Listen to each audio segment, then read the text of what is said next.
Colorado versus James Egan Holmes, case number 12CR 1522. The records reflect that Mr. Holmes is present with his attorneys and the prosecutors are present as well. Are you ready for the jury, Mr. King? Yes, sir. Mr. Brockler? Yes, sir. Okay, let's bring them in, please.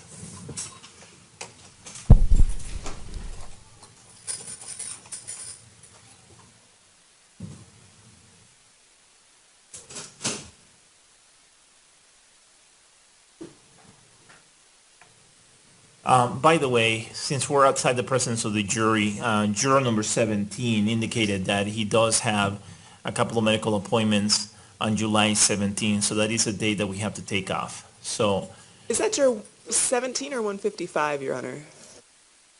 17, right? Oh, okay, so 17, it was a she, so, but I think 155 may have, I thought had something that day too and was indicating that as well. I'll read the note to you. I left it back on my desk, but it looks like we should probably plan on taking that Friday off. So I think in light of that, it probably makes sense to just plan to start any proceedings that we may have to have after the verdict on starting on July 20. If the parties want to think about that and disagree, they can let me know, but I'm not sure what else to plan. One thing, though, Your Honor, is if we have to have proceedings where we argue or do things outside the presence of the jury, it would make sense to do it beforehand. Absolutely, and that would be my plan. So would you get me that note, please, when you get a chance? Thank you.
Please be seated, everyone.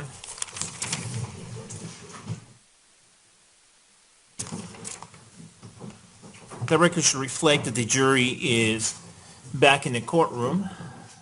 Mr. Brockler, you may proceed with the rest of your cross-examination. And Dr. Woodcock, I remind you that you're still under oath, okay? All right. Thank you, Your Honor. I think I was up here with the court's permission. Yes. Doctor, we've been talking about the importance of considering the defendant's writings leading up to the events here, and I want to approach you with some of the records that you had been provided.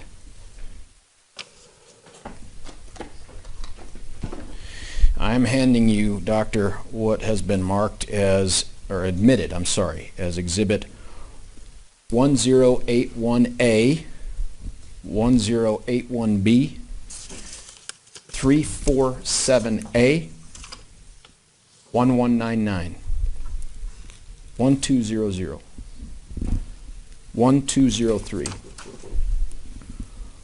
1206, and a big one here, 1227.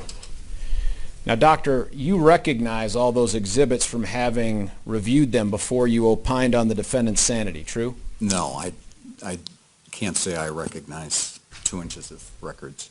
Well, and I don't see it in your report that you considered them, but maybe it was like the Hillary Allen texts. Did you review the emails that the defendant sent and received from Hotmail, CU account? Yes, I've already testified to that.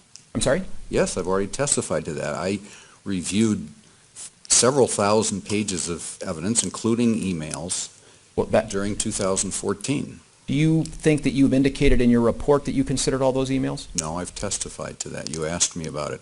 I also testified that I omitted in my report listing the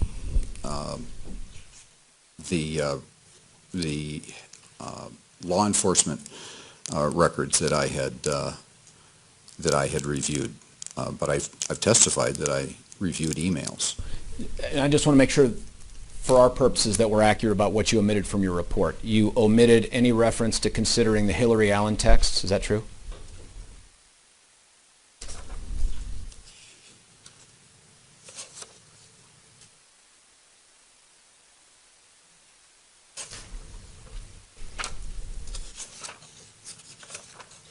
I did not cite those, no. You didn't cite any of the law enforcement recordings. That's correct. You didn't cite the voluminous emails that we've provided. No. What else, as you sit here now, and we just had a break, did you go back over your report and consider what else did you omit from that report that you actually considered but didn't put in there? I would have to go back and look at that material and give you a list. Did you do that over the break? No, I don't have that material with me. I've testified that I reviewed several thousand pages of those kinds of materials in 2014. With those emails in front of you, and you take whatever time you need, can you tell us, based on your review, which email or emails most demonstrate the defendant's disorganized thoughts?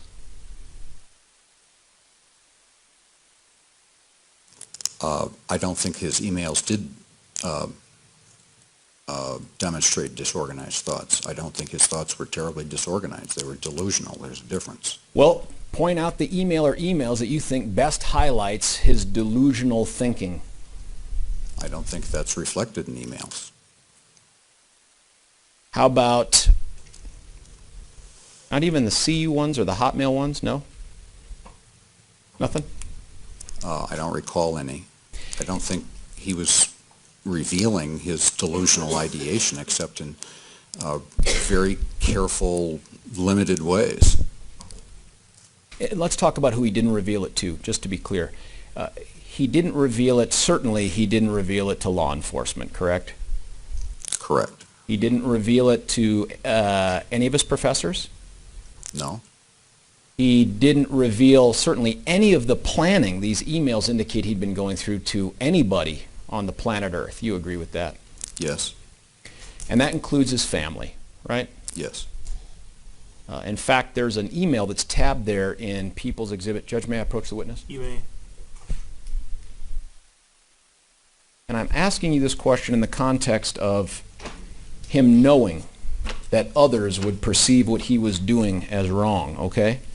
I've got this tab here. This is from Exhibit 347A. And I want to show you, this is the Hotmails. I don't know if you knew that, but this page here indicates, and you can disagree if I'm not stating it right, this indicates that this email was sent on July 12th, 2012. And I want you to take a look at that. I'm sorry about it's got a big old binder clip on it there. I hope it doesn't spill.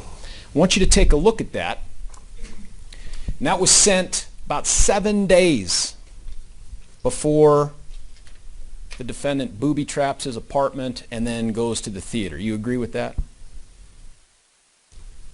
Yes. So 1 week before, and it's the email where his father or mother, I can't remember which, is telling him, we'd like to come out and see you in August, right? Yes. Which date did they say they wanted to come out and see him? August 10 through 12th. And say, unless you're busy that weekend, right? Yes. Now, let's be clear. Your review of the record shows that by July the 12th of 2012, the defendant had purchased all the guns he was going to purchase for this crime, right? Yes. He'd acquired all the ammunition he was going to acquire for this crime, right? I don't recall that specifically. Okay. Do you know if he acquired anything after July the 12th? No, I don't. Okay. So as far as you know, he had everything prepared for this crime by the time this email exchange occurs between his parents and himself, right? As far as I know. And when they say, we'd like to come out and see you August, I think you said 10th to 12th, unless you're busy, tell us what he responded with.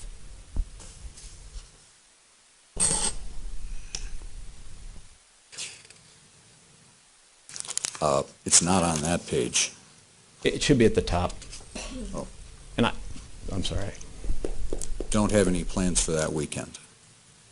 Don't have any plans for that weekend. And you'd agree with me that that's true. He didn't have any plans that weekend, right?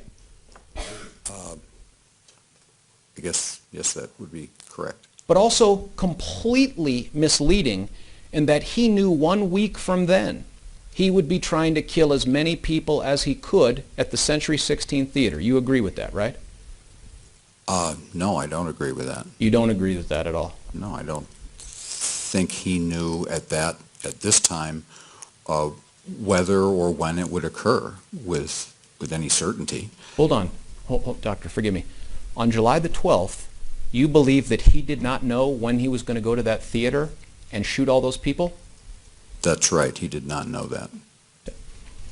Doctor, did you review all the purchases from Fandango that he made, and there were 3 of them, to buy tickets for this exact movie in this exact theater where he did this? Yes, I'm incorporating all of that information about his planning and the purchases that he had made. By July the 12th, he knew unequivocally that he would be going to theater number 9 at the Century 16 Theater and trying to murder everyone in it, right? On July 12th, he was psychotic, he was delusional, and his behavior even then was lost in that psychotic state. And that behavior shows up manifested in these emails. No, it does not. Well, it's manifested in his schoolwork. Well, he certainly his symptoms were manifest in his schoolwork. In terms of the fact that he was getting A's on the mock grant proposal in April, that kind of thing? No, at that particular time, he had been out of school for some time. He had dropped out of school. So the dropping out of the school was, in your opinion, the manifestation of the psychosis? Absolutely. But nothing else that he did in school up to that point? Well, where's the evidence, sir, in the spring, in any of his writings, any of his assignments, any of his grades, that he lacked the ability to get an A or a B if that's what he wanted to get?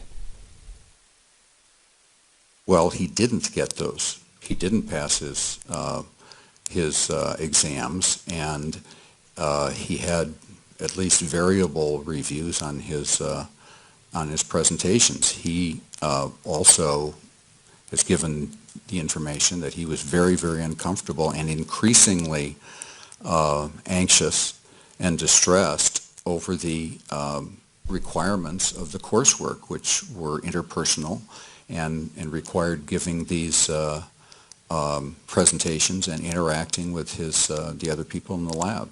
Doctor, are you aware of what his GPA was in the spring?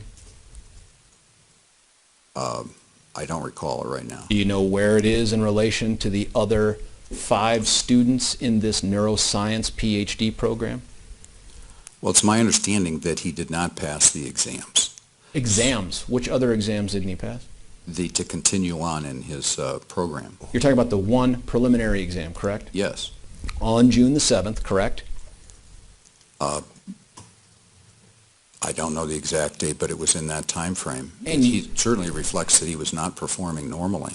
Well, you recall also from the discovery that he'd made the decision as early as May the 10th to not study for those prelims in exchange for preparing for this crime, right? I think that's a mischaracterization of his determination and what he was going through. He's told several examiners that he was increasingly frustrated and symptomatic with the performance demands that were placed upon him in the program during that time, and that that's why he, yes, chose to leave, but he chose to leave because he was increasingly symptomatic and he was increasingly distressed. The conflict that he had with these delusional impulses. that was the struggle that was going on. That's why I can't say on July 12th that he knew exactly what he was doing. He was in the middle of a struggle. He talks about the floodgates opening, and when that happened, he wasn't able to make choices. He was going with the flow. That's the nature of his psychotic disorder. So can you point to any piece of evidence that shows his complete lack of control at any point up until the time he pulled the trigger 70 plus times in that theater? That's the dilemma here. He demonstrates a great deal of organized behavior through this time, but that behavior is driven by these delusional impulses, which he's been fighting for at least months. They go back to idiosyncratic ideation, that is, unusual thoughts, to the time of middle school. But by the spring, he's increasingly ill, he's increasingly dysfunctional, he can't continue with the plans and the goals that he had, Plan A, to cure through his work in neuroscience, and he basically, yes, gives up because he can't resist any longer this increasing pathology that he's experiencing. So this increasing dysfunction, you'd agree, based on what you've reviewed, the only place it shows up is in his decision to pursue killing people instead of continuing to pursue his PhD.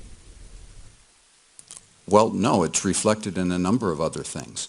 It's reflected in his flailing attempts at socialization, which he says were much increased during this time as he's in graduate school and he's making attempts to do what he'd never been able to do before in terms of having a girlfriend and having a successful romantic relationship, and then that doesn't work out and he goes on the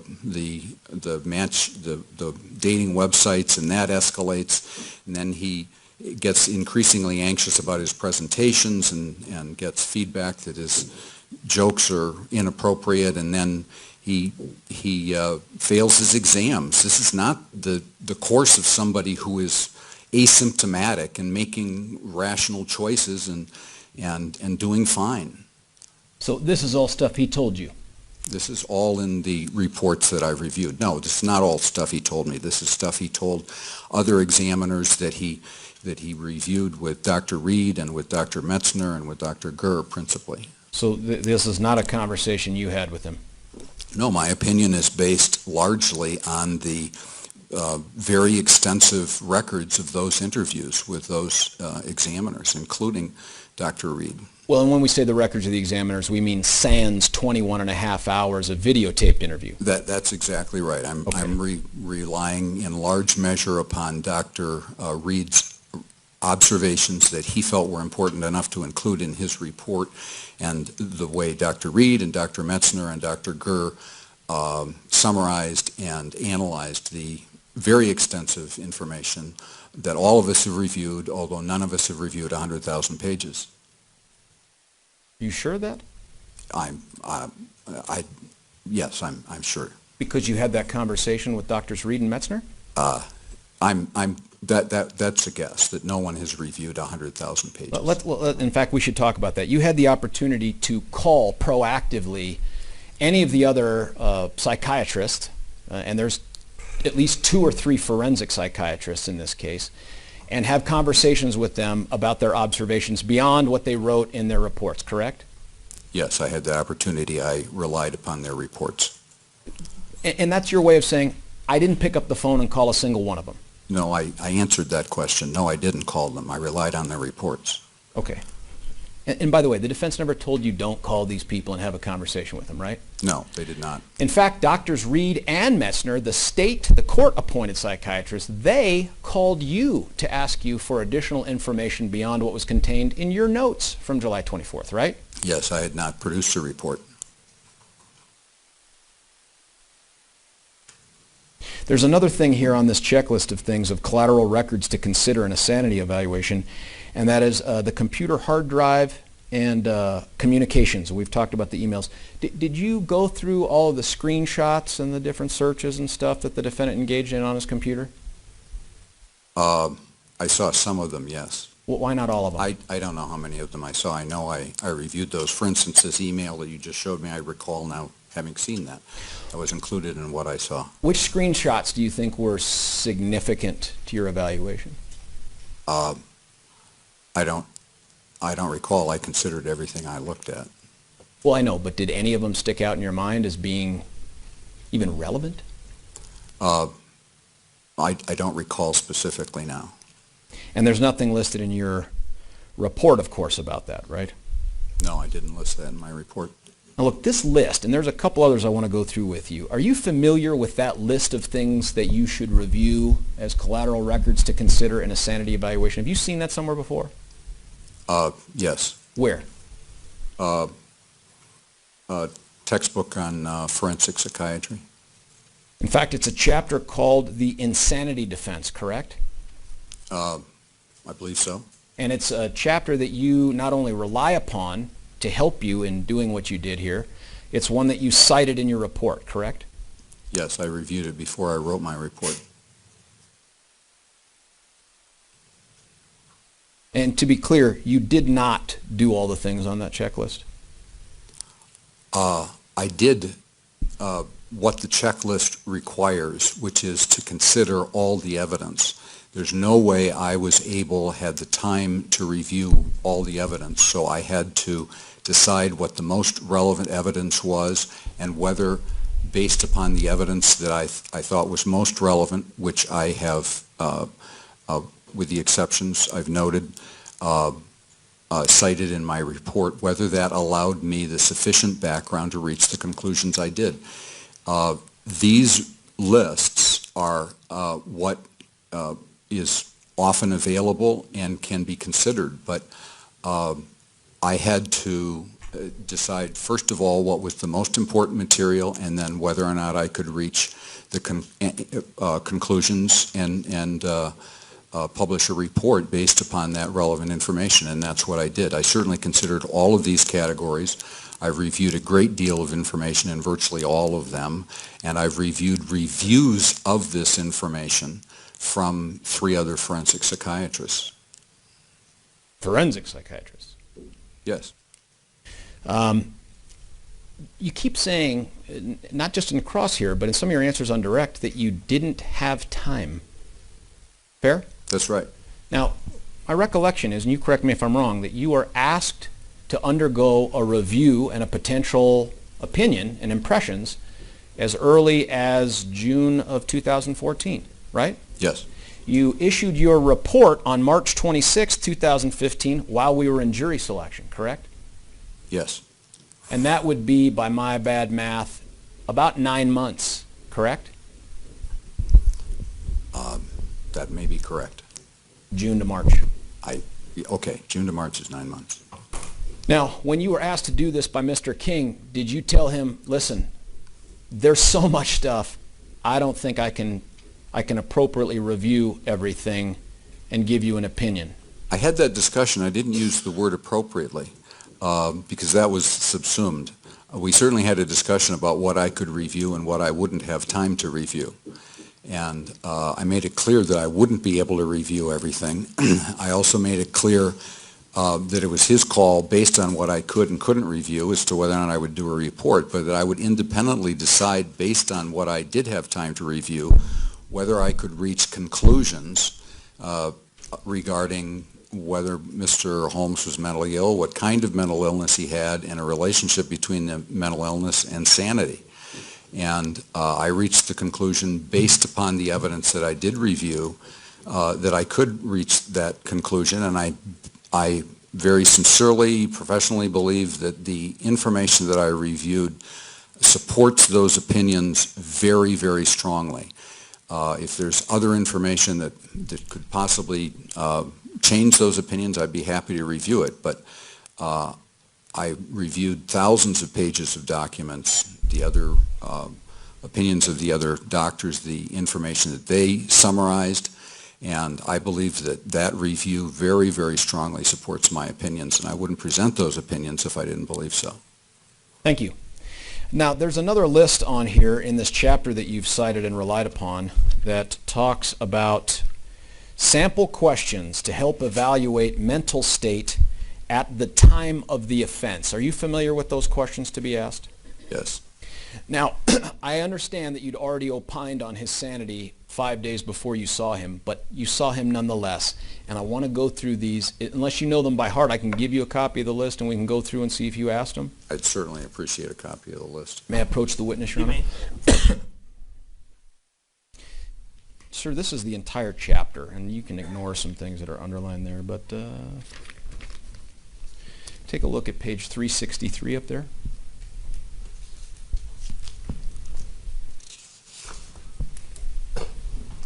Judge, I think for the record, we need to indicate what the doctor is looking at. Mr. Brockler.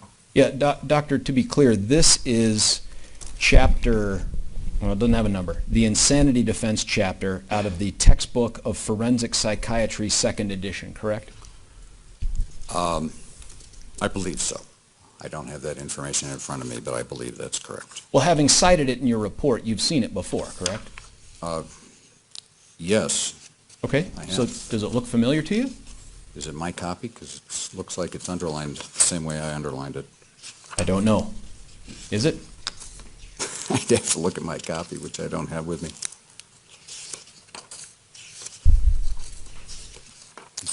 Looked like a copy of the same chapter.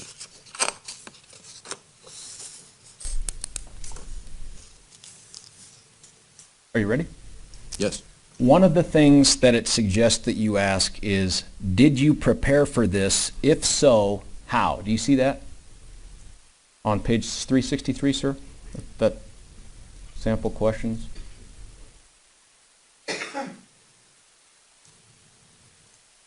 Yes. You never asked the defendant that. I did not ask him that. No, that had been reviewed extensively in the other reports. So the answer to my question is no, I never asked the defendant that. Yes, that's what I told Okay. you. What did you do immediately following this offense? You didn't ask him that. No, I did not ask him that. Again, that had been covered in the materials that I reviewed. At the time you committed this crime, did you know it was against the law?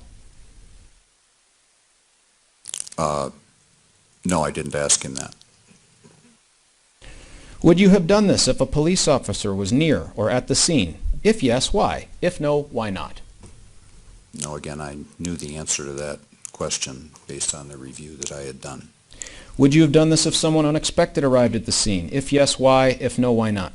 You didn't ask that? I didn't ask that question. Again, I knew the answer to that question based on the materials I'd reviewed and the knowledge of his behavior during the crime. Sure, and we'll talk about what you knew from the other reports, okay, in just a moment. Is there anything that made you think what you did was a right thing to do? If so, what? You never asked him that. Not that specific question. Well, give us the general question you asked then.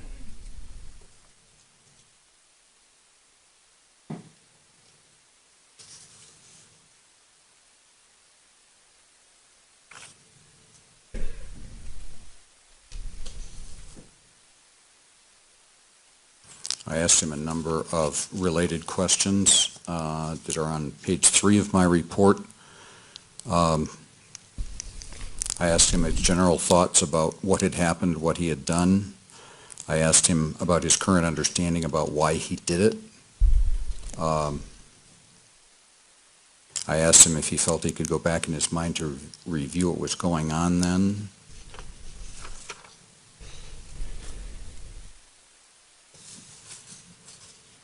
Doctor, you think that's the same as saying, tell me why you think what you did was right? It's not exactly the same thing, no.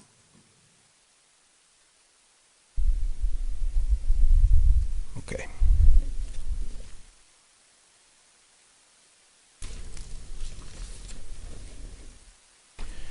There's another checklist to go through here. If you go to 365, Doctor.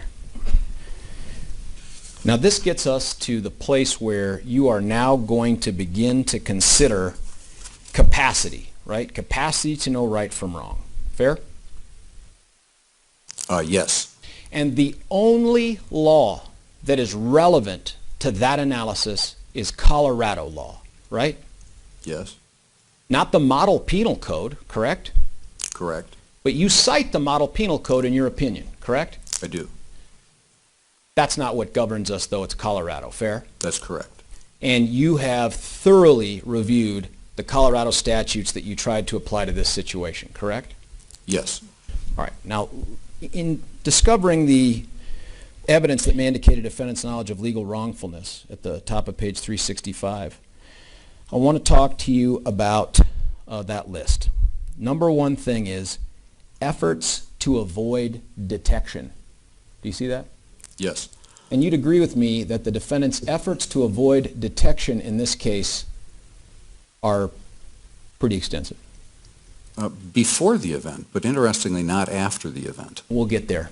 But remember, efforts to avoid detection before he commits the crime. Lots of evidence of that, right? And also evidence that he did not avoid detection after the crime. We'll get there. Did you understand my question about being... I'm addressing this particular issue. Okay. You never asked him about his efforts to avoid detection. Well, this refers not to questions, but to evidence. I had a great deal of evidence regarding that. But you chose not to follow up with him on that, correct? I didn't ask him about that specifically. You didn't even ask him about the part you want to talk about, which is your claim that he didn't try to avoid detection after the crime. Fair?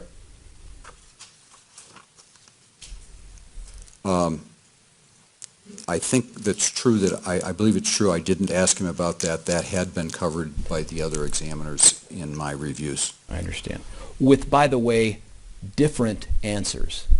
You'd agree with that, right?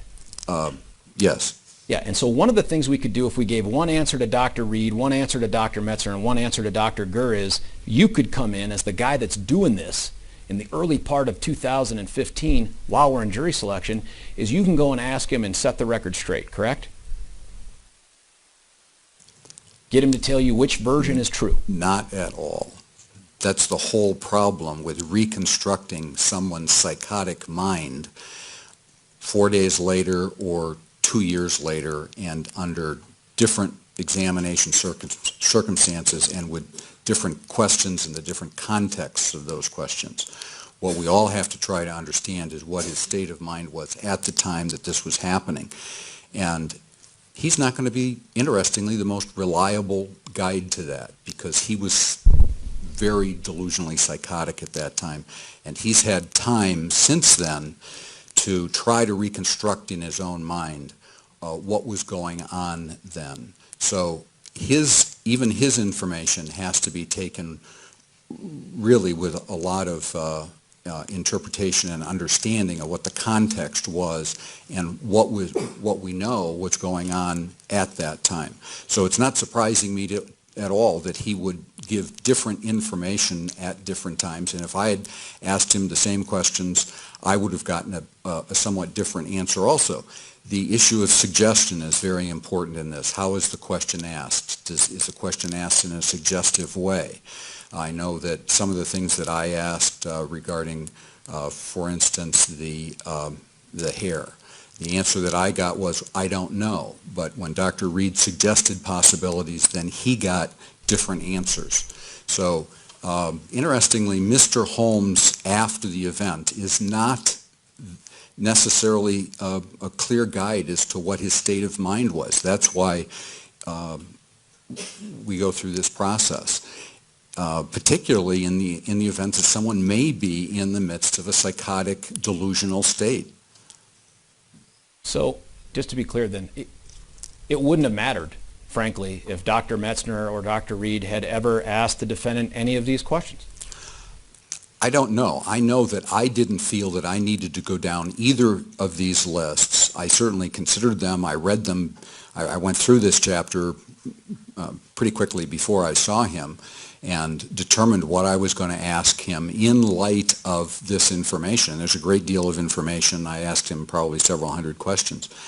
But the relevance of each one of these questions in view of the information that I had already received and reviewed and considered is quite variable. I asked him questions that I thought were central to my understanding, first of all, of his mental state at the time that I was seeing him, because that's what I wanted to understand. I also asked him a lot of questions about what was going on during this event and prior to this event.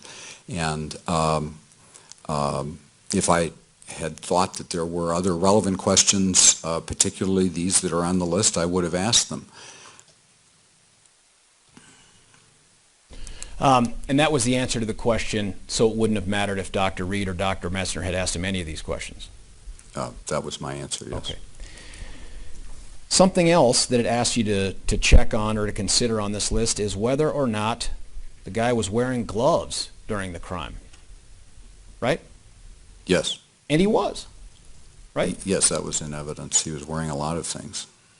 Waiting to commit the crime until the cover of darkness is something else to consider, right? Yes. And he did that, didn't he? Yes. Both dark inside and outside the theater, right? Yes. Something about whether or not he is wearing a mask or a disguise. And he was wearing a mask, right? Yes. In fact, you know from reviewing the pictures here that he didn't just put on a gas mask. He altered the gas mask to cut down on the visibility through the plastic pieces around his face, correct? Yes. And concealing a weapon on the way to the crime. You'd agree with that, right? It's on the list. Oh, yeah, but you'd agree he did that. Yes. You asked him about none of those things, correct? Virtually all of those things I had direct information about, virtually everything on the list. The other problem is that although this is a suggested list from Dr. Resnick, Who? Dr. Resnick, it's cited here, source. Dr. Resnick. He's a forensic psychiatrist. Do you know him? I've been in his courses. Pretty reputable guy? Yes. Expert in his field? Yes. Forensic psychiatrist? Forensic psychiatrist. You'd rely on his opinions? No. Okay, go on then. Very good. Thank you. Go on. The problem here is that this is a list from Dr. Resnick that says these are things that should be considered. The problem is that there's no research that shows that anything on this list correlates with whether or not somebody was mentally ill or whether they were trying to manipulate or avoid detection or whether they were sane. There's no research that anything on this list correlates with those things. It's a list that says pay attention to these things because sometimes they'll tell you what was going on in the mind of this person. But there's no research saying that they correlate with either mental illness or sanity. And this is a very good example of that. In spite of the fact that many of the things on this list of evidence are positive, there's no evidence at all that they dissuade anybody from thinking that Mr. Holmes had a severe mental illness and that it impacted his behavior, as has been opined, as I understand, by both of the prosecution experts. And that was the answer to the question you never asked him about these? No, you asked me if I thought Dr. Resnick was, I don't remember exactly what the question was, but it wasn't the one you just cited. About relying on his opinion? Yes. Okay. I'm explaining why I disagree that this tells us anything about either mental illness or sanity. Well, and you've got the background, don't you? Thank you. Let's take a look at further down that list. It's different from efforts to avoid detection. There's actually fleeing from the scene. So that's separated out on this list, correct? Yes. There's also efforts to avoid apprehension, correct? Yes. One of the things that you go into in your report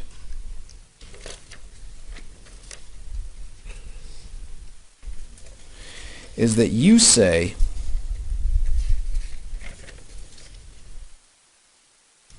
his behavior following the killings was both unusual following such a crime.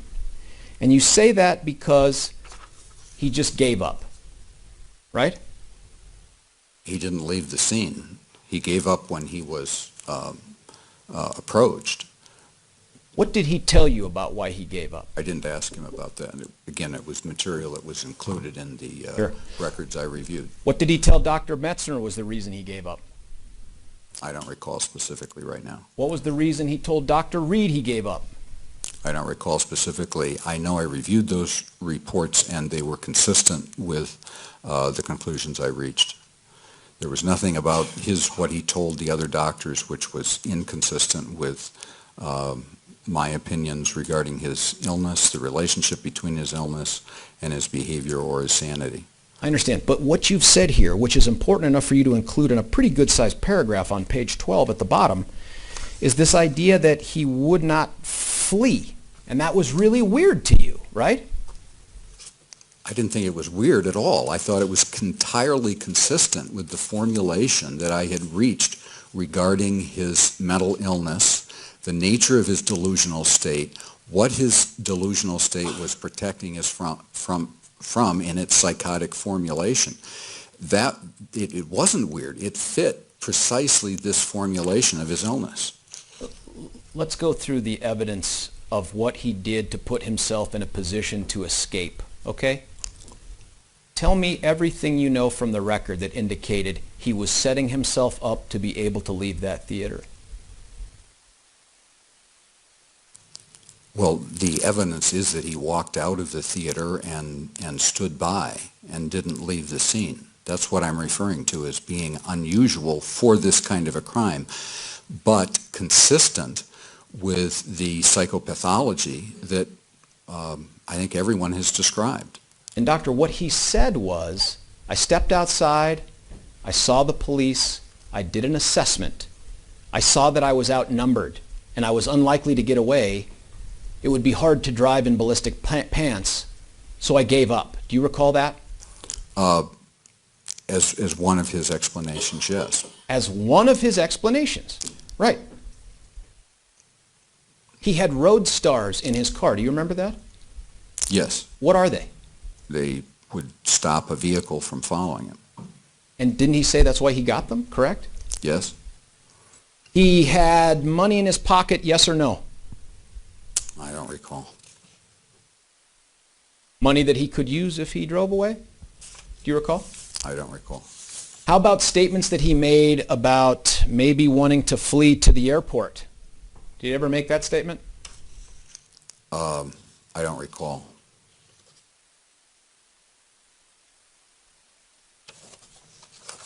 Is it fair then that to come to the conclusion that you've come to about his, what you believe is an irrational decision to not try to flee as the police arrived, that you had to pick a statement that you agreed with and disregard the others? No, I'm referring to his behavior specifically.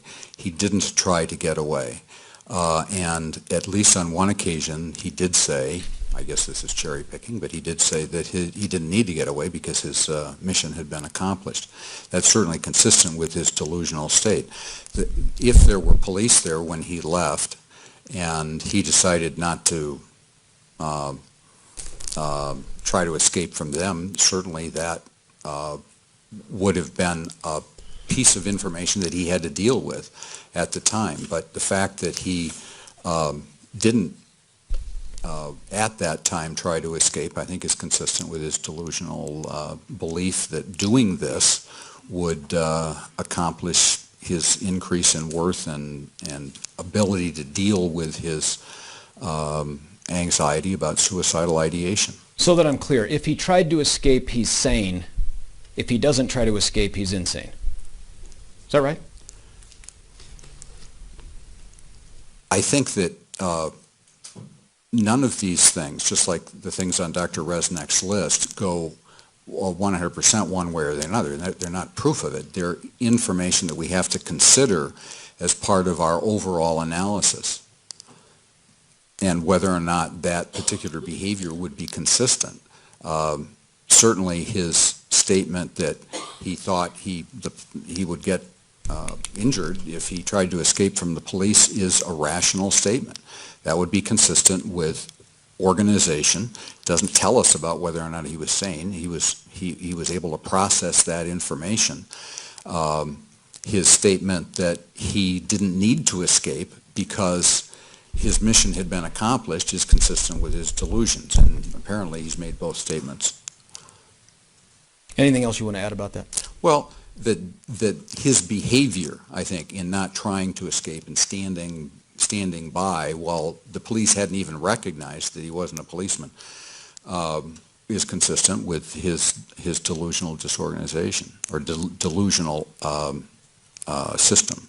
Or consistent with someone who made a rational assessment of the scene and figured the path that would take them to not being hurt the most would be to stand there and leave your gun on your car. Yes, I've just given that as one of the alternatives. One of the other things that you put in your report is that you think that the defendant was thinking that murdering these people was something that was a benefit to them, right? Yes. And he told you that.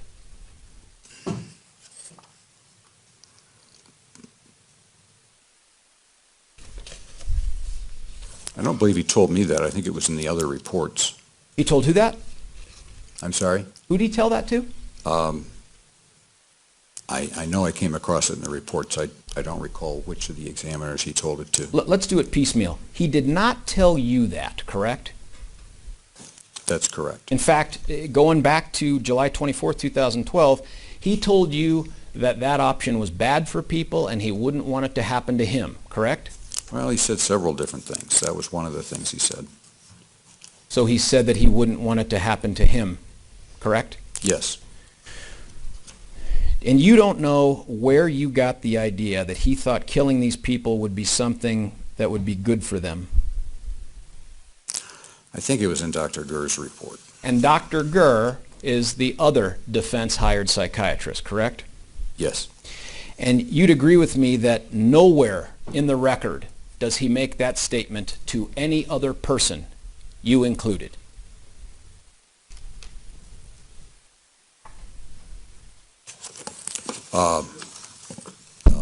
That may be true.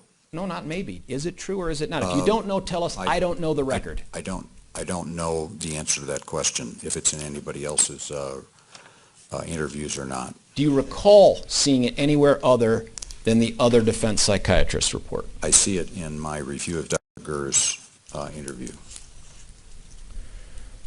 Now, when you read that and you see that it does not match what he said to Dr. Metzner and Dr. Reed, you want to look into that by looking at collateral evidence, don't you? I don't believe I came across any evidence that it didn't match, that there were discrepancies in the overall description of his psychosis and delusions among these different reports. Do you believe that he made statements to Drs. Reed and Metzner that were consistent with him believing that killing these people in the theater was something that would be a benefit to them and they would welcome it? No, that's not what I said. Okay. But there is evidence in the record that would suggest he didn't think that it would be good for them and he didn't think they would welcome it, correct?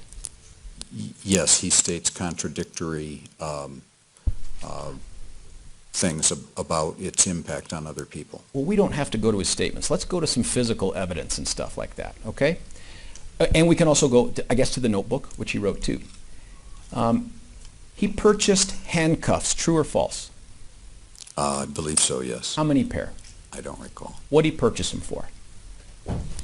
I don't recall. He purchased the handcuffs, he said, in the notebook so that he could lock the doors to the theater to keep the people he was doing a favor for from fleeing. Do you agree? Yes. In fact, when he's doing his assessment of each of the theaters at Century 16, he puts in there specific references to whether it was too easy to escape from the theaters. Do you agree? Yes. He wants to minimize the ability for the people he's going to try to kill from escaping. Correct? That would be evidence for that, yes. Yeah. He shot at people that were trying to flee from the favor he was doing for them. Correct? Yes, none of it makes sense. I understand. Thank you for that. But the answer to the question is he shot at them, right? Yes, we know he shot at. He bought body armor and a lot of it, didn't he? Yes. Why did he buy it?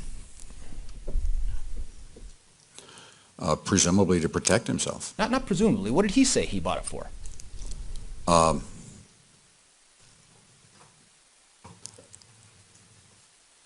I don't recall that specifically, or in which report. Do you recall him telling anyone that, in part, the body armor was so that he would look imposing and ominous to keep people from rushing him in the theater?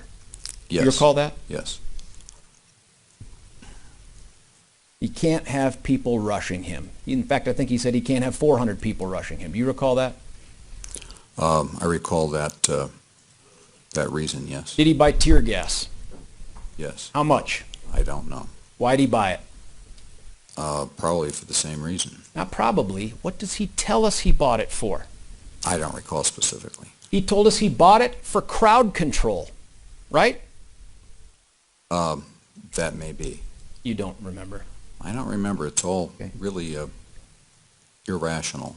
Thank you for And- continuing and- to throw those and words in at the that- end of your answers. Judge, This- counsel needs to let the witness answer the question. The objection's overruled. Now, Doctor, you know that he went to the movie theater by his own account, what was it, like 8 or 9 times between June and July to plan for this murder that he didn't know he was actually going to do on July 20th. You agree with that? Yes.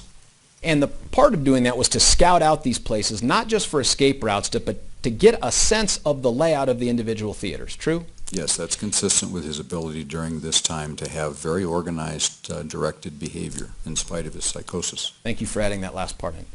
The other thing that he would have taken into consideration is how these people would react when he started shooting at them, right? Yes. And one of the things that looks pretty obvious to you and to me and to anyone is that people would duck behind those seats, right? Yes. And one of the other things that he did then was to make the decision to buy different kinds of bullets for his assault rifle. You agree with that? Yes. What kind of bullets did he buy? I don't recall. Have you ever heard the term steel penetrator rounds? Yes. Where did you hear that before?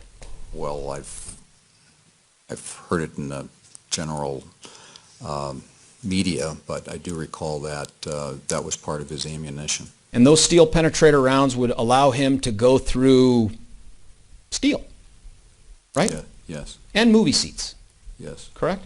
Presumably.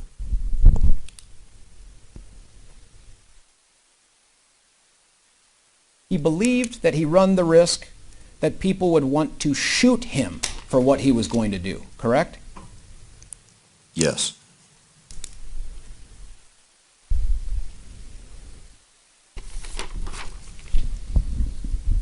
And you are aware that of all the records that exist in this case that you've had access to, not one time does the defendant ever lament that he wasn't able to help more people die, correct? I believe that's true. In fact, the only thing he concerns himself with is that he was only able to kill 12 and his value would have been more had he killed more, correct? Yes, that was his delusion. Thank you for adding that. That was his delusion. He makes reference to hate in his chats with Miss Dada, correct? Yes. He makes reference to hate in his notebook, correct? Yes. How many times? Do you know? No, More than once. I believe so. He makes reference to hate throughout the statements that he gives about this case, correct? Yes. What did he tell you about hatred? Nothing. You didn't ask him. I didn't ask him about hatred. It was covered in Dr. Reed's interview and report, I recall. It had to do with his intense anxiety about being around people. And that's the answer to the question, you didn't ask him about hate. Yes, that's right.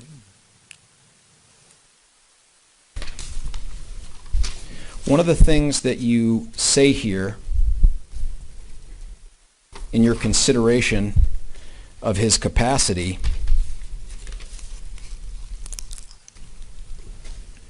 is you reference a couple different things. One, you reference the phrase rescue delusion. Do you recall that? Yes. May I approach the witness, Your Honor? You may. Sir, I'm handing you this previously mentioned and discussed DSM-5, the Diagnostic and Statistical Manual 5. It may be in there, doctor, but I couldn't find it. Is that term rescue delusion in there? No, I don't believe so.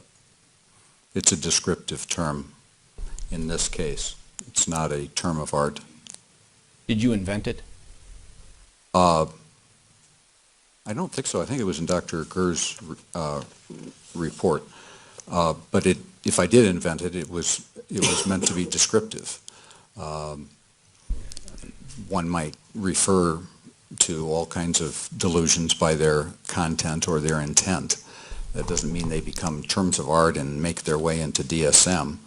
They're a description of what's relevant in that particular circumstance. You wouldn't be surprised if rescue delusion, there's simply no research that anyone can find in psychiatry about the term rescue delusion. You would agree with that? That's why I said it's not a term of art. It's a description in this case of his desire basically to rescue himself.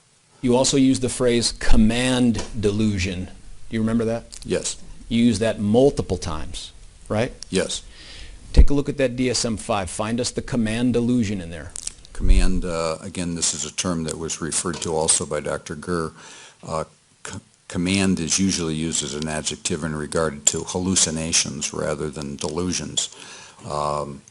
He had compelling or compulsive delusions, and both Dr. Gurr and I have referred to them as command delusions because they were associated with this sense that he had of the floodgates being opened and an inability to resist. And you, in fact, so you've then parroted Dr. Gurr's words into your report. I guess you could use that verb. Well, use a different one. I used the same term. Okay.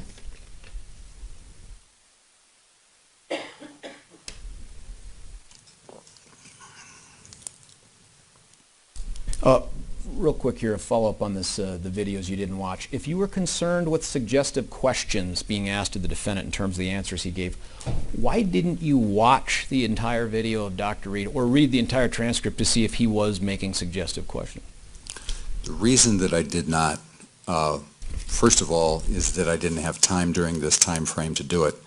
What I had to ask myself in that regard was, if I didn't watch that, would I be able to reach the conclusions that I did? Did I have reason to believe that there was information in that video and in that transcript that I thought would change my mind? It's not just that information.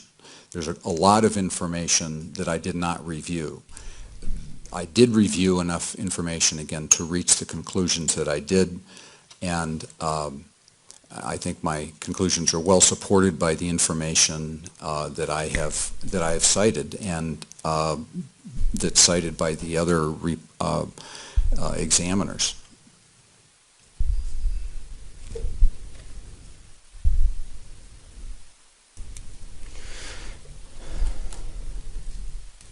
One of the other things that you reference here are impulses and compulsions. Do you recall that? Yes. And in fact, in your report here, you reference something called irresistible impulse. Do you recall that? Yes. And you factor that into your analysis of whether he has the capacity to know right from wrong? No. Whether he has the capacity to form the intent and after deliberation, right? No. Well, you're aware that that phrase, irresistible impulse, it's not in the Colorado law. You're aware of that? That's right. That's why I didn't factor it in. But you wrote it in your report. Yes. Why? Because I think it's relevant to its clinical situation, but not to the determination of insanity. Were you asked to generate a report on your clinical impression, or were you opining on his sanity?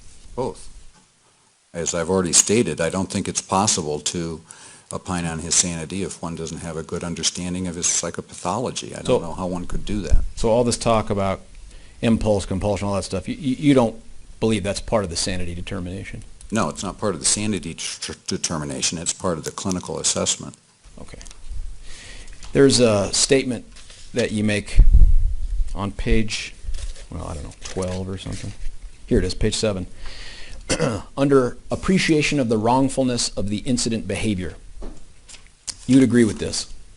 At a purely cognitive level, Mr. Holmes did appreciate that what he was planning was against the law and would be considered wrong by others, correct? Yes. Now, what's important to note about that, and I wanted to ask you about some of the hypotheticals you provided, Mr. King, was societal standards of morality under the law in Colorado are not subjective, are they? No, they're not. They're objective, correct? Correct. So it's not what he thinks is moral or what he thinks is right is wrong, correct? That's right. It's whether or not he recognizes that society or others would view it as wrong, correct? That's exactly right. And you concluded that he knew others would think it was wrong, right? That's different than knowing that it was wrong by societal standards. His delusions prevented him from understanding that. And the proof of that is what he told you. I think that the evidence for that is the information about his psychosis, the nature of his psychosis, and the nature of his delusions. The delusions basically obviated whatever recognition that he had that other people would think that it was wrong. The delusions were telling him that it was right, and that if these people understood, they would think that it was right also. So from a societal standpoint, he did not have an understanding that it was wrong. That was the intensity and the extent of his delusional belief. So when you Otherwise, I wouldn't have been able to, if I was only using the personal criteria, the personal perspective criteria, I couldn't have reached the conclusion that he was insane under Colorado law. Understood. Doctor, when you use the phrase, he appreciated what he was planning was against the law and would be considered wrong by others, when you say wrong by others, are you talking about people not society? No, it has to do with the difference between the residual cognitive awareness he had and the nature of the delusions, which were his operating principle at the time. He wouldn't have done the planning he did if he didn't have some cognitive awareness, but the cognitive awareness did not obviate or override these delusional beliefs that he had, which were the operative basis of his behavior. Can we talk about some of the things that we would agree upon, and that is the defendant knew what he was going to do was going to kill other people, correct? Yes. And he knew that they would not want to be killed, correct? No, he did not. He did not. And that's based on what Dr. Gurr wrote in her report. What? In part, yes. Okay. Anything else? Well, he believed that they would not be harmed, that they would not mind being killed. That's what his delusion told him.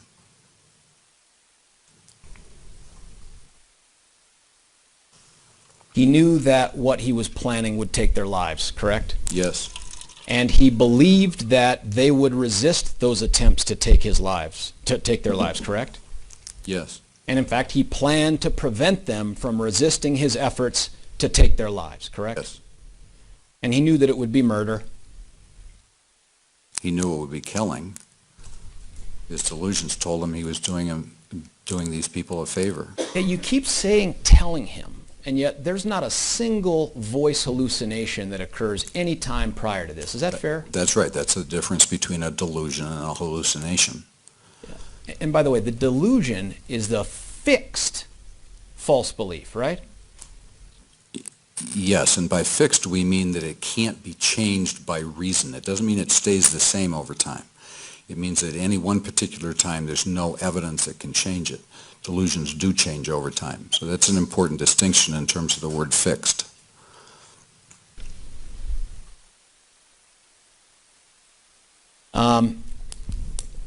This fixed false belief was expressed to one of the treaters, the forensic psychiatrist, that he thought there was a 50-50 chance it would help him feel better, correct? Yes. That's not a belief as much as a hope, is it? That's also a statement 2 years after what was going on. So we're trying to reconstruct what was going on the night that this occurred. That's a reconstruction in his mind under an examination 2 years later. So if the statements don't match the conclusion, we just disregard them. We consider them all, but we have to ask ultimately what was going on at that time and what is the evidence that we have for understanding it. What is the explanation here that is consistent with most of the data? That a lot of the data, particularly regarding his statements about these things, is inconsistent, as I would expect it to be. Doctor, one of the other things that you remember is that the defendant, right afterwards, expressed concern over having done a favor for killing a child. Do you recall that? Yes. That's inconsistent, isn't it, with someone who thinks he's doing that child a favor? Well, yes, it is inconsistent. The question is, at what level did he feel that, or was it really was it at some level consistent with his delusional state? And I got the sense in reviewing that information that he regretted that. He hadn't wanted to kill children, but if that was another price to be paid, that it would still increase his worth. And that regret you've described would be an expression of his knowing that it was wrong or believing it was wrong to kill a child. It's something, it's part of the irrational, inconsistent part of this. He did not see it as so wrong, the possibility as so wrong, as to avoid doing what he did and take that possibility. And I think that's consistent with the overriding delusional belief that even if I kill a child, it's worth it to increase my worth. This thing that he does in the theater there, it was not a hastily planned thing, correct? No, it had long planning. And I asked you about if he wanted to. Let me ask you, his objective was to kill as many people as possible in that theater, correct? Yes.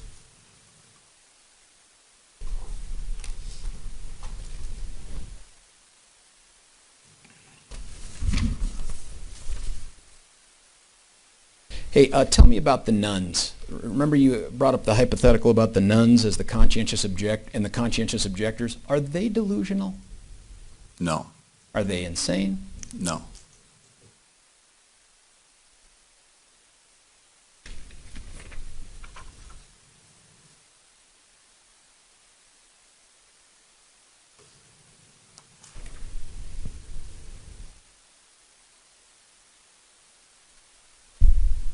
Can I have a moment, Your Honor? Yes.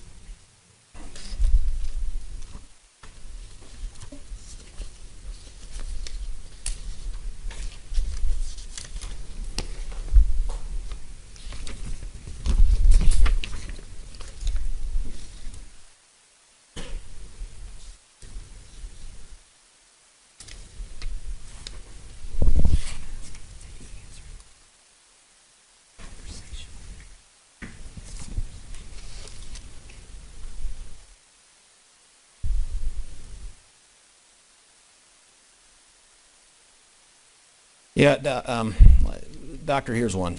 You're in your report here, you reference that chapter that we went through, and you talk about the chapter saying that there are 2 steps. Let me find it for you. Bottom of page 8, impression. There are 2 principal steps in assessing a patient for insanity, and then you cite that chapter. Fair? Yes. The chapter actually says there's 3 steps, correct? I don't recall that. I guess I'll have to check that. Is that chapter here?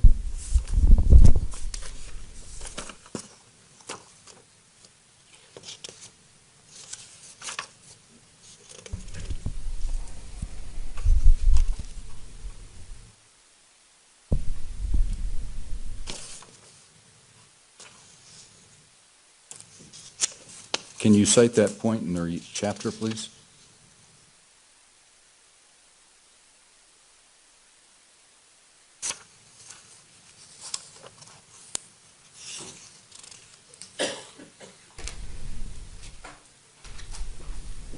I'm sorry, Doctor, I was distracted there for a minute. What did you ask me, sir? Can you cite where it is in the chapter? That might save us some time. Yep. So it's on page 362 at the bottom where it says the sanity opinion. And And the first sentence is, there are 3 important areas to review when rendering an opinion on a defendant's criminal responsibility. Do you see that?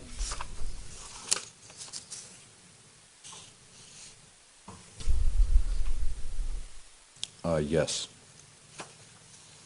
Okay. And you just went through 2 of them, correct?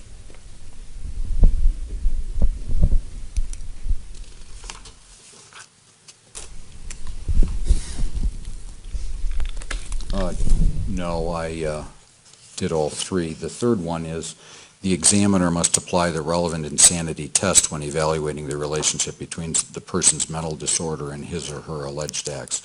So I didn't list it here. But I certainly did it in my report. Thank you. One other thing I wanted to cover with you. You write down in your report as evidence of his cognitive deterioration, his apartment. You recall that? Can you cite that in my Yep. report? Bottom, page 11.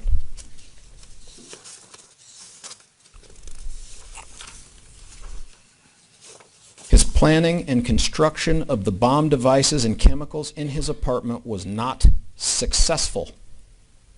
Yes, And that to you was evidence of his cognitive decline. Fair?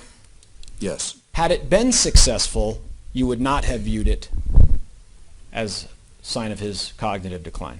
No. So had someone opened the door and tripped the wire, spilling the glycerin into the potassium permanganate, creating a flash fire that would have set everything else off, that would have been a reflection of no cognitive decline. Objection calls for speculation. There's no proof that that could have happened. Overruled. As I reviewed the information Yep. about what he had set up, Yep. there was evidence that in terms of the devices, the triggering for the bombs and the chemicals, that he had not constructed those things in such a way that they would be successful, particularly in regard to the chemicals, but I think also in terms of the electronics. Given his science background, I think he should have been able to construct those things successfully. So in my report, I think that I cited that as evidence that either he wasn't motivated to do that, he hadn't really tried, or he didn't have the cognitive capacity to do that. I think that those are the explanations. I didn't come across any evidence that something was done successfully. Maybe that's correct, but I haven't seen any evidence that anything was really done successfully, and there is evidence that at least in those 2 areas things were not done successfully. And that's the measure for you of cognitive decline. Well, I've mentioned the other things earlier in my testimony that I think represented his cognitive and functional difficulties during this time, but I did cite that as one evidence. And what part of his background, which class would he have taken that would have taught him to make explosives in his apartment? Well, I've taken many of the similar science classes. Not you, sir. Chemistry. Him. Chemistry, for instance. Chemistry? That's the main one, yes. He took chemistry classes. And that's all he would have needed to know to set up these bombs. And the internet, yes. So he goes to the internet and teaches himself how to make these bombs, correct? That was my understanding. In fact, he says, I didn't get this from just some manual. This was me coming up with my way to do it, correct?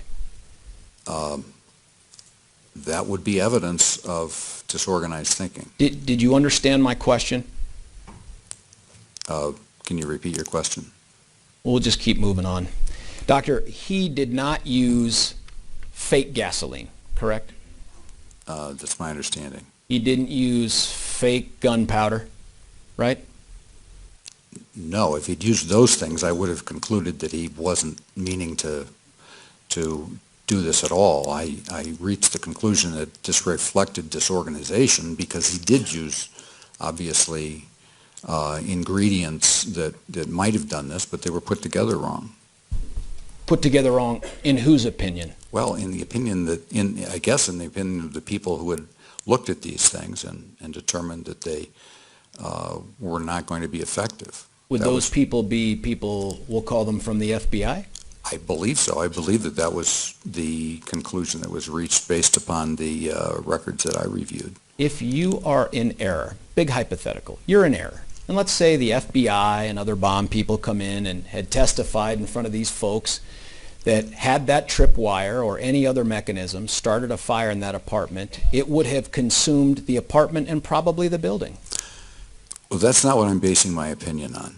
I'm basing my opinion upon the fact that he did construct certain things and put together certain chemicals, and he did it in such a way that they were ineffective. It doesn't mean that he didn't do anything that was effective, but that he did things that were ineffective or put together improperly and either represented a lack of motivation to do it right or the ability to do it right. Just so that I know what you're saying, because it didn't get triggered, that's the sign of cognitive deficit. Correct? Because it didn't work. Right? Because there were things that were put together so that they wouldn't work. Hold on. That's different. That was my understanding of the evidence. Yeah, but again, you don't disagree with FBI witnesses that would have come in here and said it would have worked. You wouldn't disagree with them? Well, I don't know exactly what that means because it didn't work. Things didn't go off. I understand. Thank There was no distraction created. I understand. He didn't accomplish that. Nobody tripped that wire, did they? Or the bombs didn't go off. Somebody did trip the wire and the bombs didn't go off. Well, it was my understanding that the bombs and the chemicals were constructed in such a way that they didn't need to have the tripwire. That they were supposed to independently go off. Just by themselves? Yeah, That's your understanding of the evidence. that was my understanding. And it's that understanding of the evidence that informs your determination that because it didn't work, he had a cognitive deficit? Or a lack of motivation. Or lack of motivation. Okay. Well, thank you for clearing that up.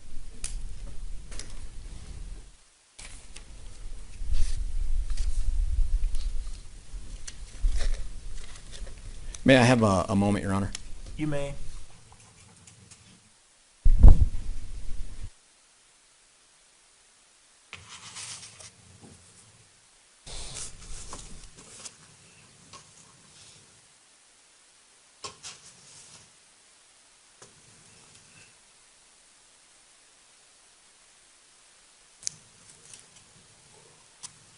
Sorry, Doctor, there's one piece of paper I have to find.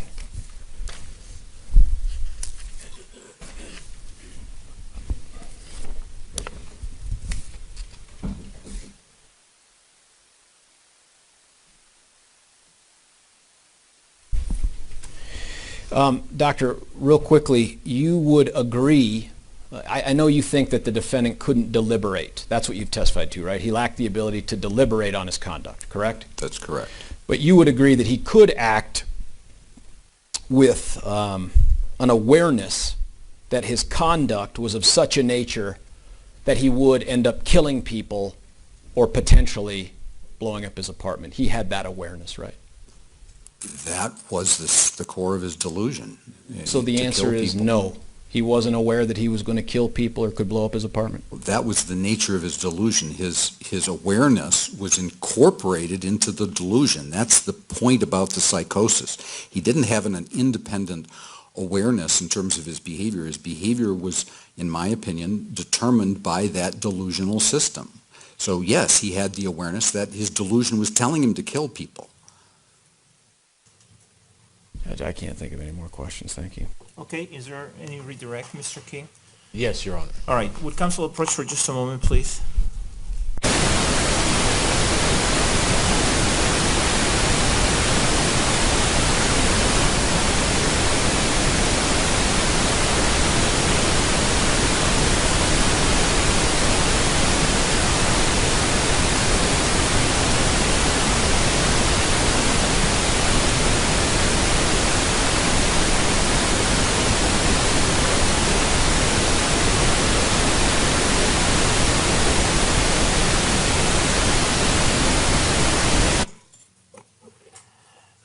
Members of the jury, would you rather go to lunch now or wait 20 to 30 minutes? Let's have everybody raise your hand. Those of you who want to go to lunch now, raise your hand.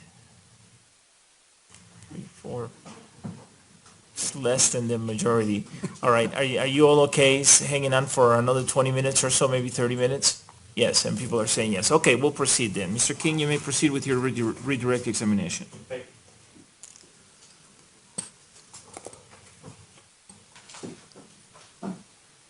March through this if as quickly as I can, Doctor, so you don't have to pitch tent here again.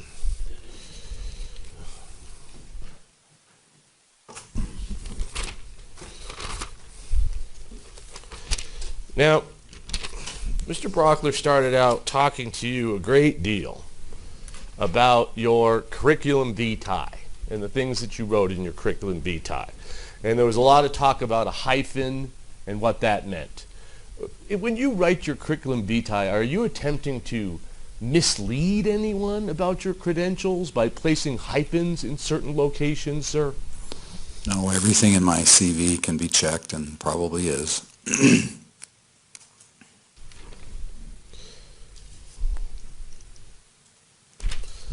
You were asked about the transcription of your notes, and Mr. Brockler asked if it was at sometime later, did the defense lawyers contact you and request that you translate the notes because they were illegible? Do you remember that line of questioning? Yes. Do you recall, in fact, why you did translate the notes, or whether it was at our request or not? It was at Dr. Reed's request. When he talked to me on the phone, I think he asked me if I had any notes because he knew that I didn't have a report. And he asked me if I could send or and I knew that they would need to be transcribed. So I told him I would ask Mr. King as to whether or not he would allow that, and he said yes, and so that was why and when I did it. So was there ever, and that was in 2014 that conversation took place with Mr. Reed? Yes. And so at any point prior to that, did myself or the prosecution or the court or anybody contact you and say, these notes are illegible, we can't read them? No, I was not asked to produce any report or my notes. In fact, I appear to be able to read your notes perfectly fine. I'm sorry? Did I have discussions with you about your notes? No. Now, the transcription that you made, are you saying that this is a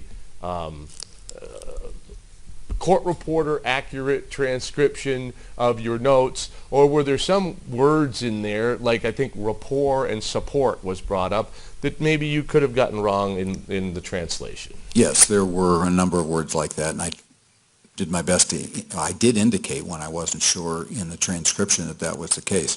I'd never anticipated transcribing the notes or making them available. And does that mean that the content of the notes is somehow suspect, or the statements that Mr. Holmes made to you are somehow suspect, or that they're not reliable to base your opinions on? Overruled? No, the notes were taken for my benefit during the interview, as I think I've indicated already is my custom when I interview people.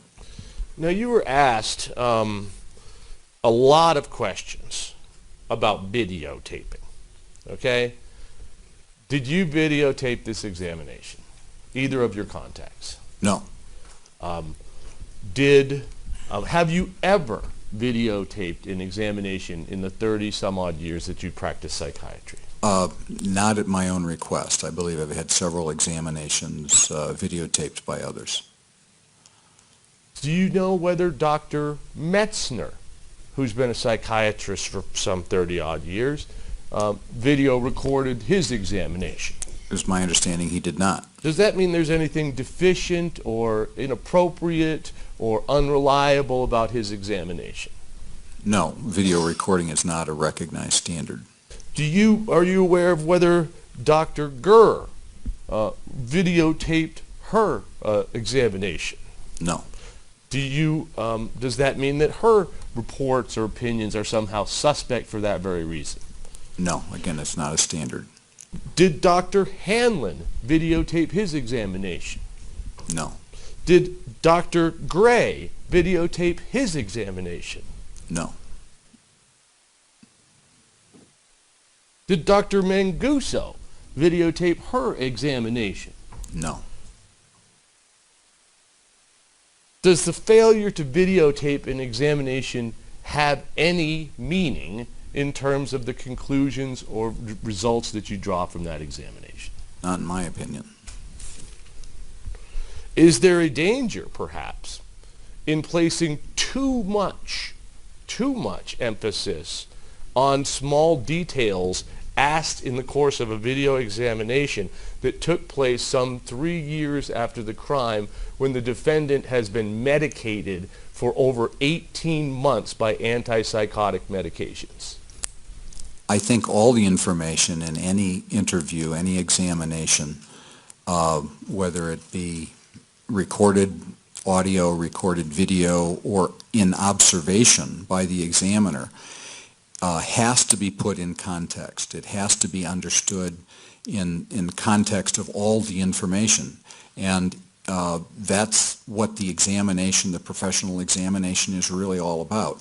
To take that information and say, this is a relevant piece of information, this is an irrelevant piece of information. And I think that that's why the information that comes through, that's produced in the examination, has to be, first of all, filtered and assessed through professional eyes. So is the purpose of having a psychiatrist who's worked for 30 years studying psychotic patients in conducting an examination to interpret the statements that are made and to attribute which ones have psychiatric significance and which ones are maybe completely irrelevant? Or would it be more appropriate to just give all the statements to members of the jury who don't have that kind of psychiatric experience? Which would be a more reliable examination? I am a strong proponent for the former. I think that this information has to be filtered by a professional. It's easy to misinterpret. It's easy enough for professionals to misinterpret it, but the point is that they have training and experience. You were asked about hallucinations and whether Mr. Holmes said that he saw shadows or not. On the 24th of July, did Mr. Holmes tell you, in answer to your question about hallucinations,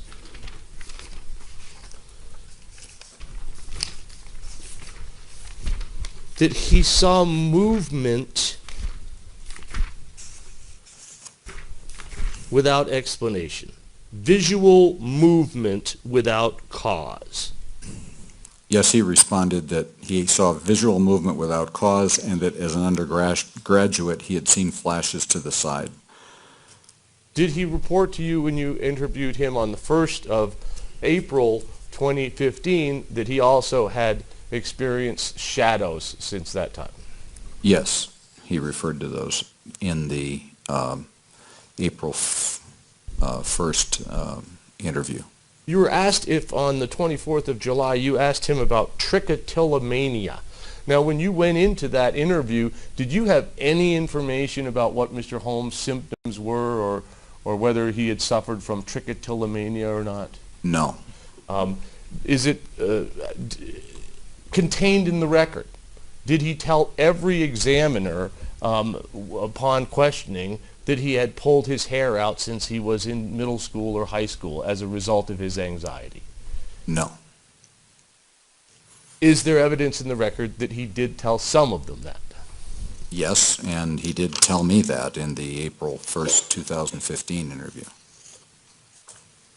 Now, you were asked about him leaving school, and there was much attributed, strike that. There were questions about whether he did that as a choice that he made. Do you remember that line of questioning? Yes. Do you think that when he made that choice, if we're to call it a choice, that choice was colored and affected by the psychosis that he was suffering at the time? I think that that was one of the main determinants, yes. Is there any way to divorce a psychotic person's choices from the underlying delusional psychosis? No, there is not. Did he tell you on the 24th, when about that choice, that he felt as though he was asked to leave, and that's one of the reasons he left. Yes. Is there any evidence that you're aware of that he was asked to leave? No, there was evidence that he was not asked to leave. He was encouraged to stay. So let me ask you about, there's a number of statements in here that Mr. Brockler brought up with you which appear to be contradictory or don't appear to make sense. What can we attribute that to, Doctor? Two things, really. One is the delusional psychosis, that system that was pushing him in different directions, and what we call ambivalence, that he feels more than one way and recalls more than one way about the same thing at the same time. And this is a good example of that.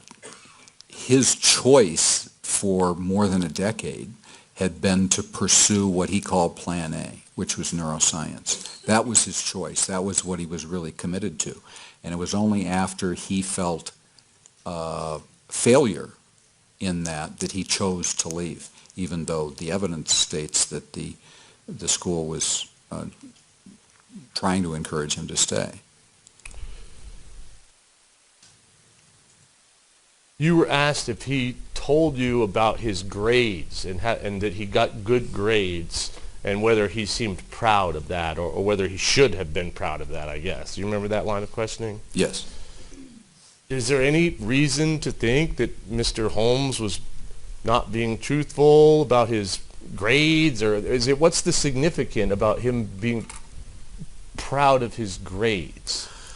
Well, he expressed the grades to me. He told me what they were in his usual rather flat, emotional way. I certainly didn't get the sense that he was bragging so much as just giving me information. I'm a smart guy.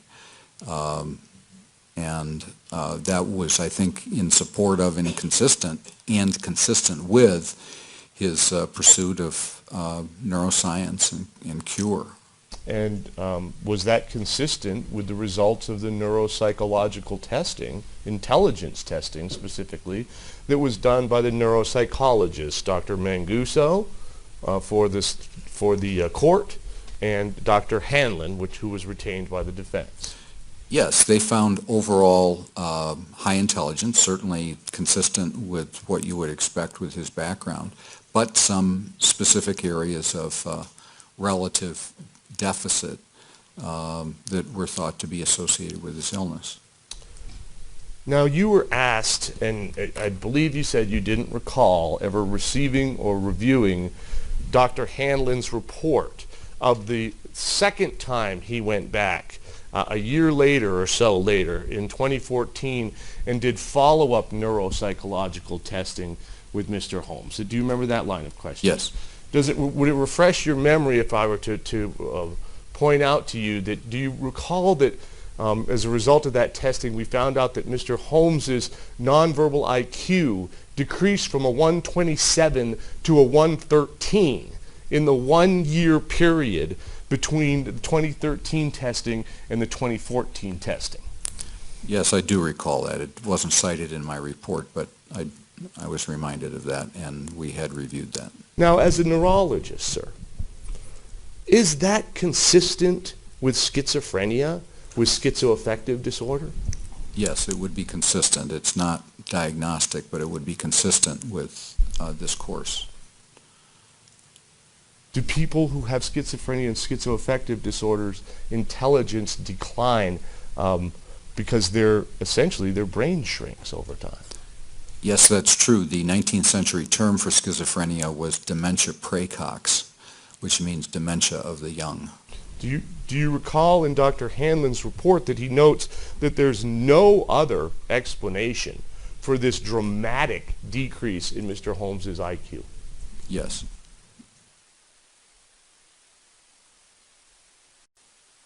You were asked questions about whether Gargi, his girlfriend, suggested that he go in for treatment. Do you remember those line of questioning? Yes. And whether you asked him about that? Yes.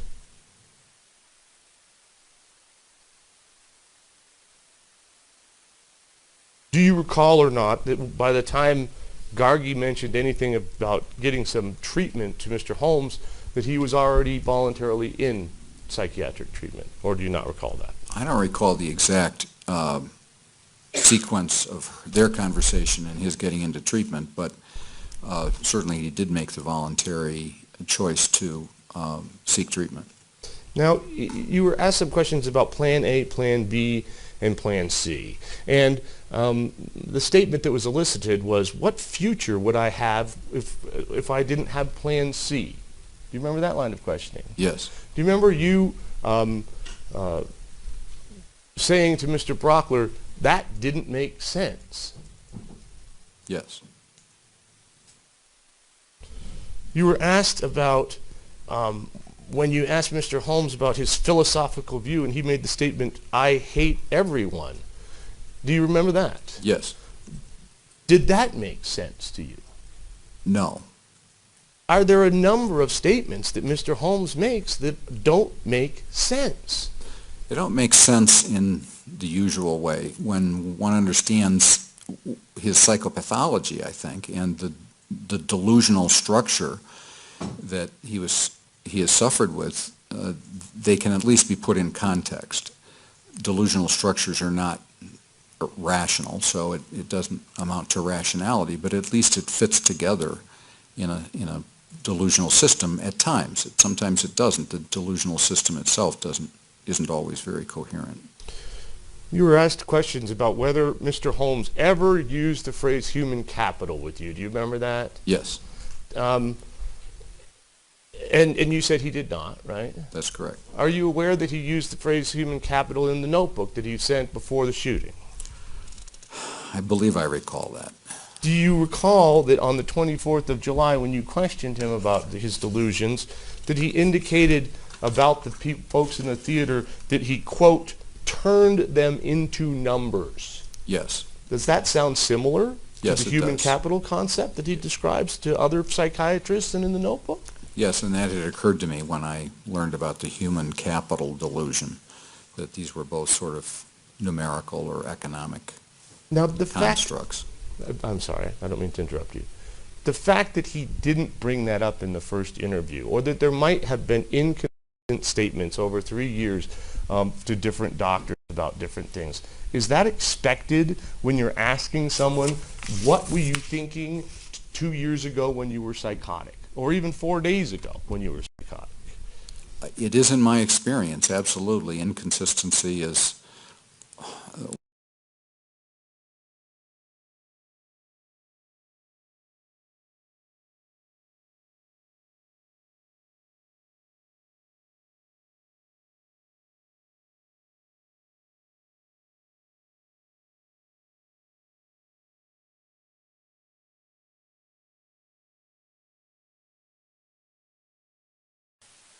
Now, you were asked about Mr. Holmes being catatonic, himself being catatonic, meaning that he was very, very sleepy and didn't feel like he could get up, and he tried to fit this in over lunch. Do you recall that? Yes. And there was kind of a joke made about fitting in your catatonia over lunch. Do you remember that? Yes.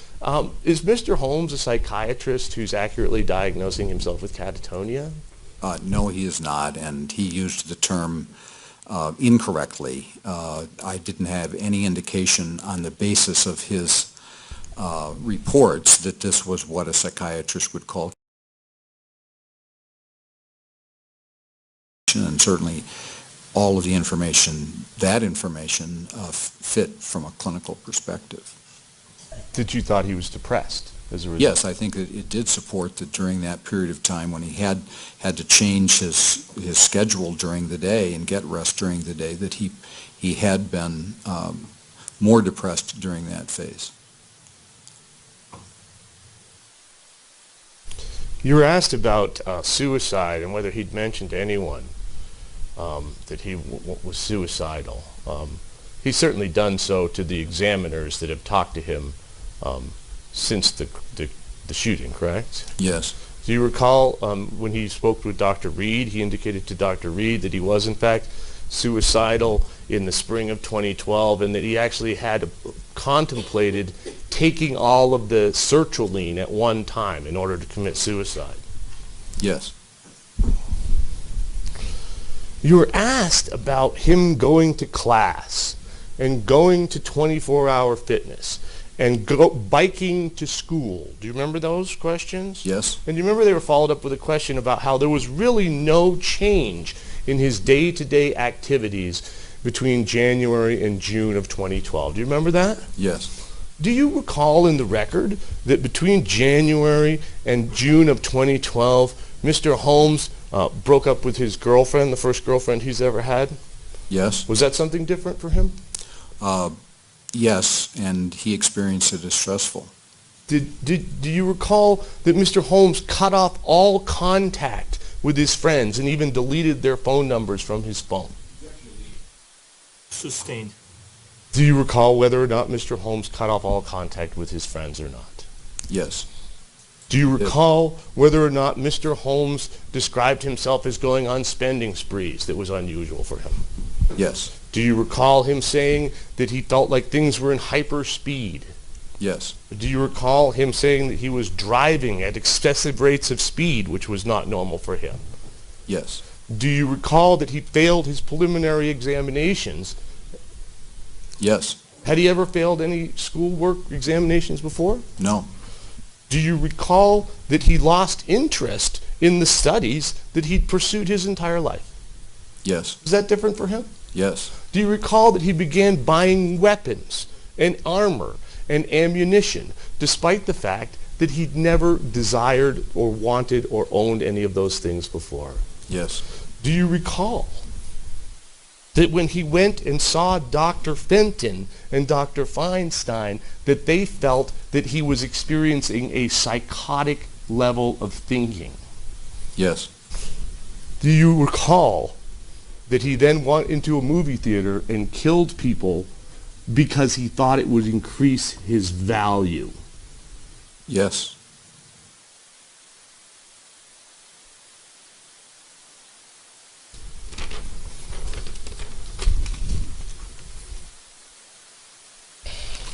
You were asked about your notations in there about sociopathy, and you were asked some questions about antisocial personality disorder. Did you write those in there because you thought Mr. Holmes had antisocial personality or was a sociopath? No. Did you write them in there because in any examination you have to take those things into consideration and rule them out? Yes.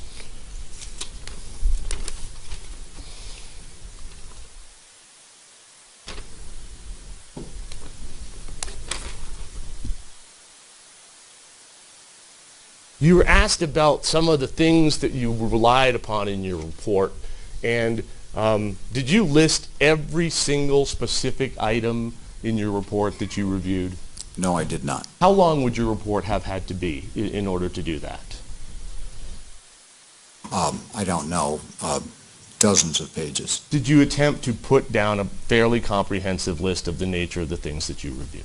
Yes, and I did omit the law enforcement records and the electronic communications. And it appears after reviewing the email that you did actually review that. Is that right? The one Mr. Brockler showed me I had seen, yes. Now, is it very, very difficult as you sit here today, when asked about one specific piece of information, to recall in the vast amount of information you reviewed, whether or not you reviewed that specific piece of information or who that came from or what report it came from? I can't do that. Does that mean that your conclusions or your practices are invalid or not, or substandard somehow? I don't believe so.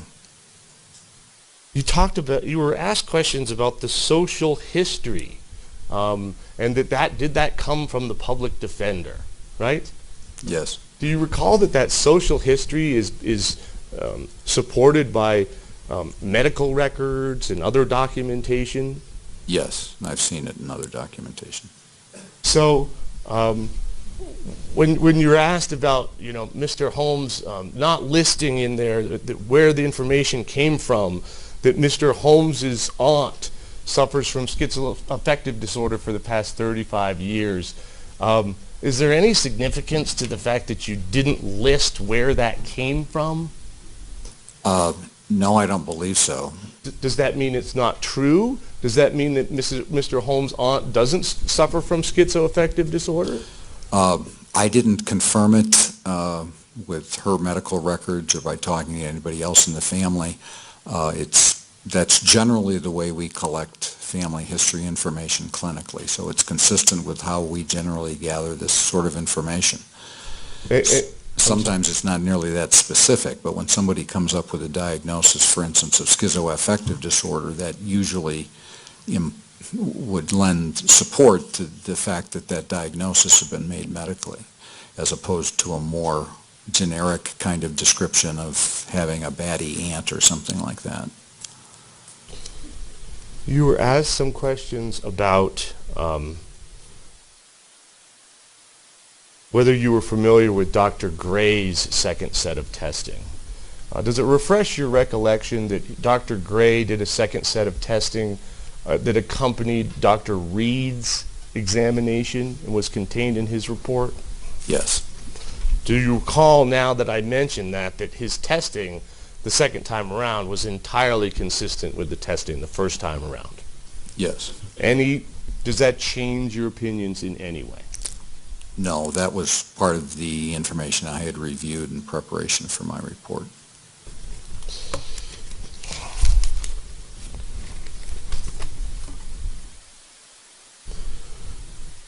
You were asked about if someone were to watch 23 hours of videotape from Dr. Reed, whether or not that would be the best, the longest, greatest period of time to observe Mr. Holmes. Do you recall that line of questioning? Overruled? Yes. The fact that it's a long period of time, does that mean that it's automatically more significant?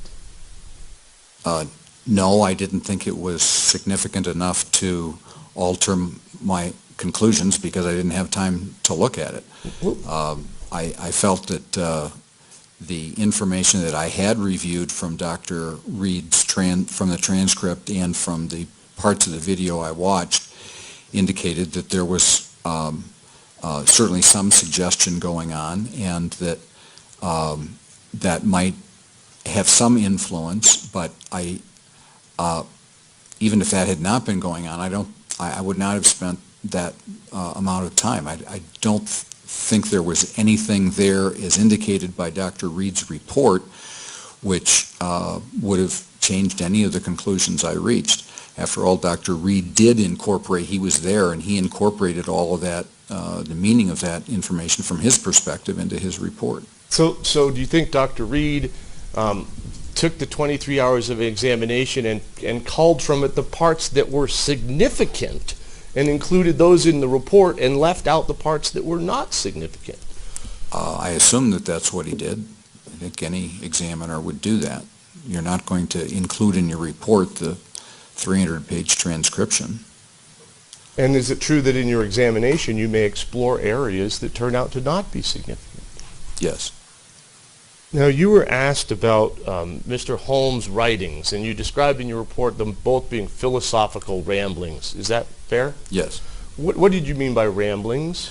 I meant that some of them had sort of a philosophical flavor to them, but they didn't make sense. They weren't well constructed. They weren't even the kind of things that I would expect from a sophomore. They weren't even that well organized. And I thought that they reflected a lot of cognitive and emotional disorganization. And let's talk a little bit about that, because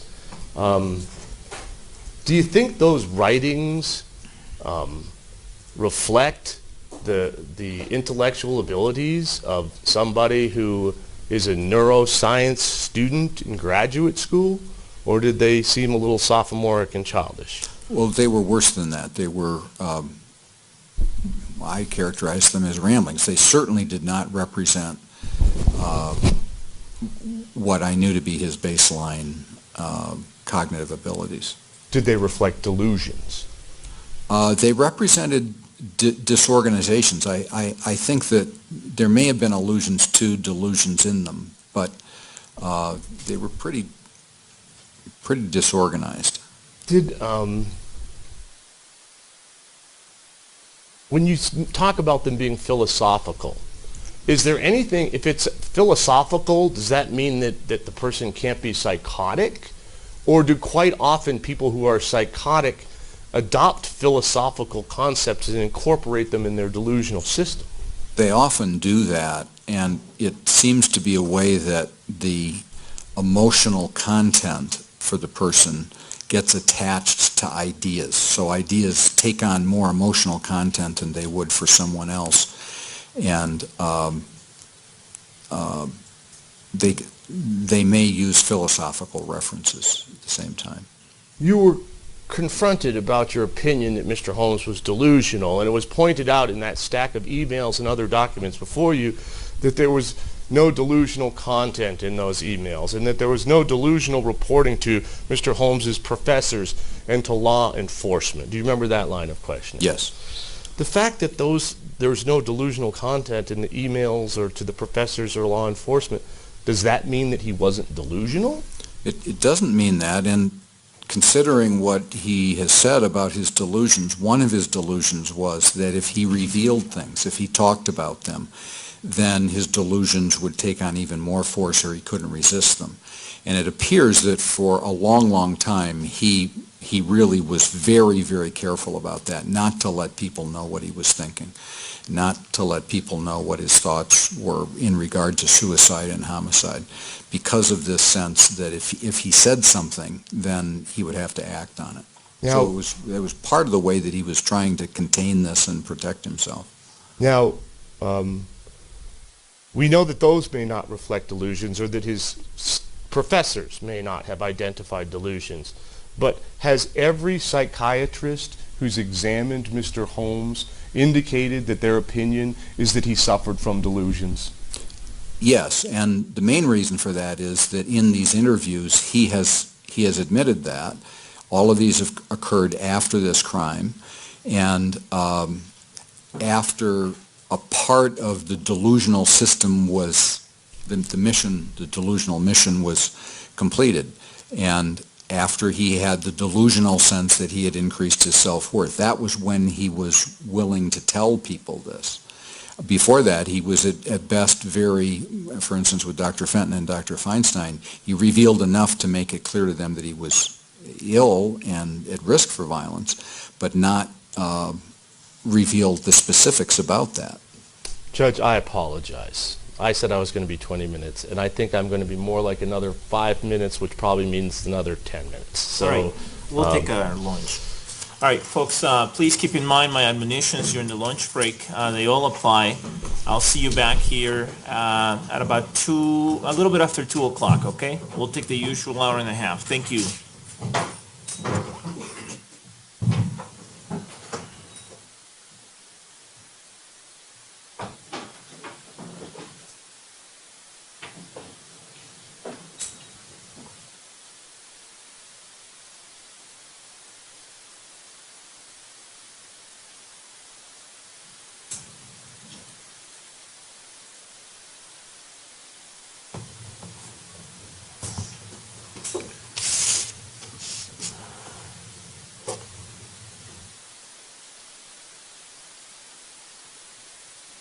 All right, the records reflect that the jury has exited the courtroom. I'll see you after lunch. The court will be in recess. Thank you. Please rise.